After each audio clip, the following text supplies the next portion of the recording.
everybody, I'm the Dewey Decimal Drunk, and this is our book club with my mom and my three very best friends. Today we're going to be talking about The Mystery of the Exploding Teeth and Other Curiosities from the History of Medicine by Thomas Morris. 100% a toilet read. You want to take a shit, and you're going to get through 2 cases, and you're going to go like, oh yeah, I learned some stuff. And it's going to be really gratifying. But when I sat there and read it by myself, I was just like, dude, I don't give a shit anymore. I seriously don't give a shit about this case. So I just like I put a pin in it. Realistically, I put a bookmark in it. Don't come at me. So I put a bookmark in it, and then like the next day, I was reading it again. I'm like, oh my god, these cases are so good again. And it's like, yeah, toilet read. Just read on the shitter. Trust me, point blank. Yep. Also, when you read this book, you'll realize how stupid men are. So stupid. They put their penis into anything and everything. And they stick so many things up their butts. It's ridiculous. Oh, and their butts and their penises. It's just I had to make a tab. They swallow everything. Yeah. Knives. Tons of knives. What man do you know that doesn't try to put their penis in something? Literally you every say day. dick. We're adults. Like, I've heard some stories being a hairdresser of things that men have tried to put their dicks in. It's astounding and amazing all at the same time.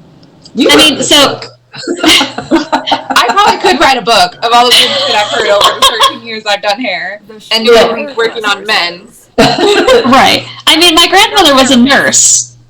My grandmother was a nurse for many, many years, and of course she has tons of stories, but her favorite one in particular was of a flashlight that came out of a farmer, and he was just like, I don't know how that got there, and it's like, sir, it was up your butthole. How do you not know? I fell on it. I fell on it. It ended up going in a Ziploc bag that the nurses then took and stapled to the bulletin board in the main area, because they were like, look at what we fished out of our patient's butthole. Oh, God. No, so one thing about this book was it was a little bit disappointing because it was more like very old. Like, was this 1800s, 1900s? I can't remember. Yeah. Medical mysteries of stuff that you're like, okay, this probably isn't a big deal anymore. I was looking for more. Maybe. Okay, so I will add, sorry, Quintessence, that I was into reading the medical stuff. I didn't need to read his opinions.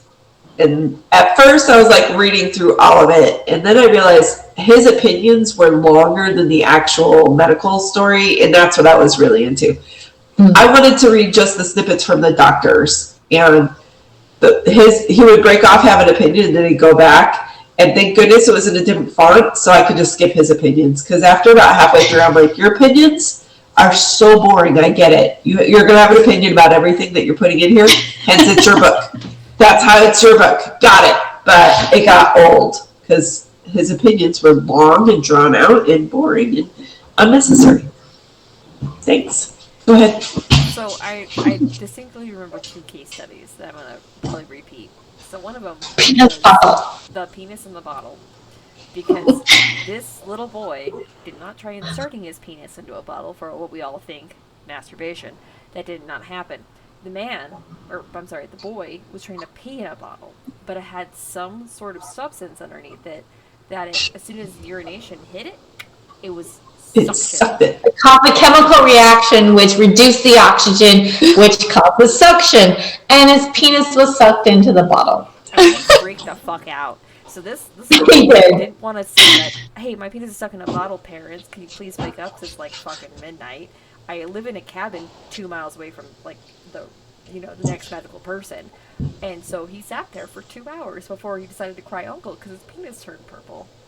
And then they got a medical physician on the horse and ran over. And what they did was say, little girl, and the bottle broke around his penis. And he was like, I could have done that. And they're like, you should have. And then he ran naked, right? All the way back home. That was he ran naked. That was his walk. Because he was so the air probably felt good. The second one was the man that swallowed all of the knives. I thought that one was fantastic. Yeah. How many? 100.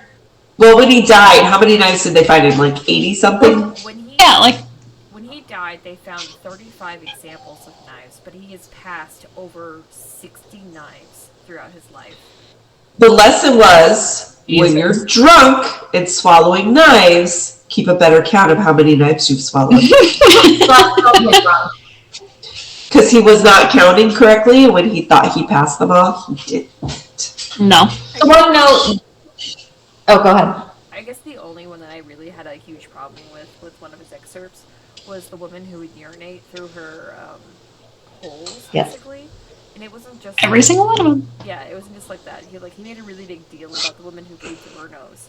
But I'm sitting there going like, he literally says the woman peed through her tit, and I was like, that's the worst to me.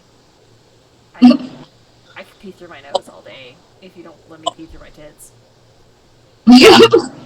Like, that really should have been the headline. The woman who peed through her titties instead of peed through her nose. Like, that's more horrifying to me. That's just so sensitive. Like, I don't understand how the nose became the prime suspect. Because it was like, eyes, and everything's like, it's like, no, I'm not okay with that. I'm not okay with that. Yeah. I also think the downfall of this book probably was not putting more of the actual medical mysteries forward, because almost the first section of this book was just people putting the wrong thing in the wrong hole. And it's like, okay, let's get some actual medical mysteries instead of just, hey, this person was really stupid, by the way. Like, that's not a mystery. It's not a mystery that a man was drunk enough and dumb enough to swallow a bunch of knives. Yeah. But it's also Other Curiosities, right? Yeah, but that should have been, like, later in the book. But I'm just saying, like, they should have put it forward. It's not even curiosity, though. Like, men just... there's nothing curious about a man putting his dick in something he shouldn't. And it's kind of funny because the exploding teeth was one of the boring ones. It really was.